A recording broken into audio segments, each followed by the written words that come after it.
I, with extreme excitement, am excited to bring William on here. Hey, William, good Hey, how afternoon. are How you? are you? Thanks for having me. I was like Absolutely. listening to that. I'm like, that's like a pretty cool dude. Who are you bringing on? That's I'm The- like, oh, and then I'm like, oh, that's me, and I'm like getting a little emotional over here. So it reminds me of Vikram. So I will say the Naked Warrior. that a girl. So some people leave that impact, right? And I think that's Vikram for us right there. So how are you today, William? I'm doing well. We had some technical challenges just a We few did. minutes ago, and we worked through those really quickly. Absolutely. I like to try to perform under pressure. I find that I find that I don't know, maybe it's my personality or I don't know what it is about me, but I like to have that little extra pressure and it boosts my performance. That adrenaline rush and makes you. I mean, I was just while I was looking at your bio and. And actually I'm really honored because just the word Navy SEALs, it has all this aura around it, and you're the second Navy SEAL who's now on my show. Who was first? I'm gonna go find him and beat him up. His name is Rich Cardona, and he is also a ex-Navy SEAL, and he's another wonderful person who came on my show, and he's running a digital marketing company now, and I'll share that episode with you. It's a little bit weird. So my name is William Branum. I am originally from Meridian, Mississippi, and let me tell you, there's not a whole lot in Meridian, Mississippi. There's some good people that live there. That's where I grew up. I started off in the Boy Scouts, and then from there I kind of worked out or learned to have this sort of mentality of a little bit of discipline. I liked the outdoors. I liked achieving goals that I wasn't that good at school. I didn't really like school. I liked girls in school, but I didn't really like school. And I didn't really know that I had a pretty severe form of ADD. So if I bump around here, it's, full disclosure up front, I may have a fair amount of ADD. But being in the Boy Scouts, I always knew that I wanted to be in some sort of military unit, some sort of commando type unit, but I didn't know what they were. Being a Navy SEAL, that wasn't cool. No one even knew what a Navy SEAL was back in the day. Through Boy Scouts, I learned about, I knew what Army Rangers were. I knew what a Green Beret was.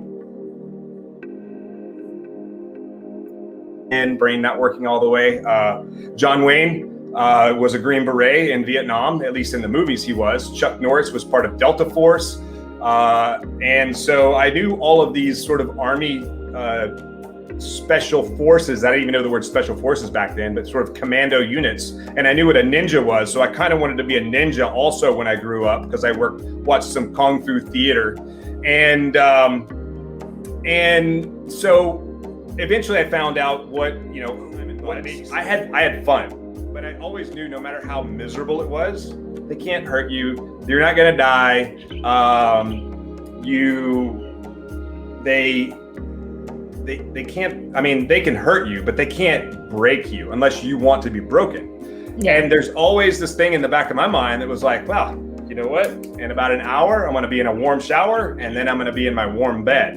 And then I start over tomorrow. So, but in the real world, there have been scenarios where I didn't know when that hour was up. That hour turned into days.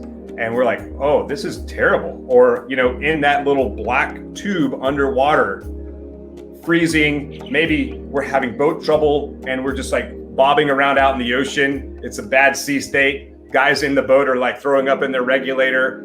You have chum inside the boat. It was terrible experiences. But also sort of in the combat environment, you could be there and, you're going out for a few hours to do some work, and then you're still doing work a week and a half later. and people have to like fly in resupplies to you, and you don't know when that time is ever going to end. So SEAL training is really just about to see if you have what it takes.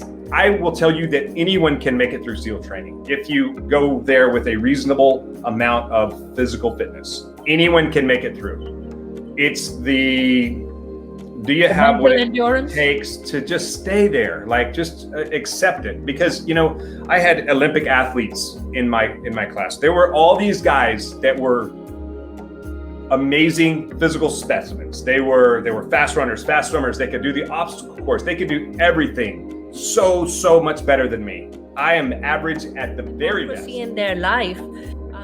And I feel that I myself am very blessed to have my girls in my life, because you know, like I was telling you earlier, they enrich me, and I sit down and I have my discussions with them, especially when I'm like, okay, this or that, and you know, they guide me.